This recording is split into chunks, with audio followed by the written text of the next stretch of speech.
মই সেইটো একো নাজানো তাৰমানে মই 4ৰ্থ শ্ৰেণীৰ কৰ্মচাৰী মই আহি এটেণ্ডেঞ্চ দিছোঁ এটেণ্ডেঞ্চ দি অফিচ সাৰিছোঁ অফিচ সাৰি মোৰ চাফ চিকুণ কাপ প্লেট য'ত যি আছে সেইবিলাক মই চাফা কৰি আছোঁ তেতিয়া চাফা কৰি থাকোঁতে 8টা দেখিছিল নে নাই মই দেখা নাই মই বাচন ধুই আছোঁ তাৰপিছত মোক কৈছে বাইদেউ 7টামান ল'ৰাই কৈছে বাইদেউ পানী খাব গৈছে ফিল্টাৰত বাইদেউ হেৰি ভৱে জেকা পৰি গ'ল কিবা বেমাৰ হৈছে অফিচত আনিছে তেতিয়া মই চাবোনৰ হাতে দিয়া দৌৰি আহি দেখিছোঁ যে আমাৰ সেইকেইটাই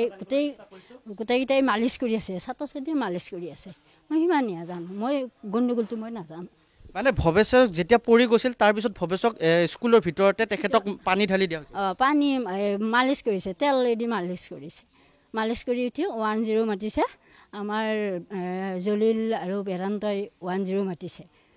জলিল হ'ল শিক্ষক বেদান্ত হ'ল কেৰাণী এতিয়া কোনো ছাত্ৰ ছাত্ৰী বিদ্যালয়লৈ অহা নাই আজি স্কুল মানে পৰীক্ষা আছিল পৰীক্ষাটো বন্ধ কৰিছে 1 তাৰিখলৈ দিছে আইছ বাইদেউ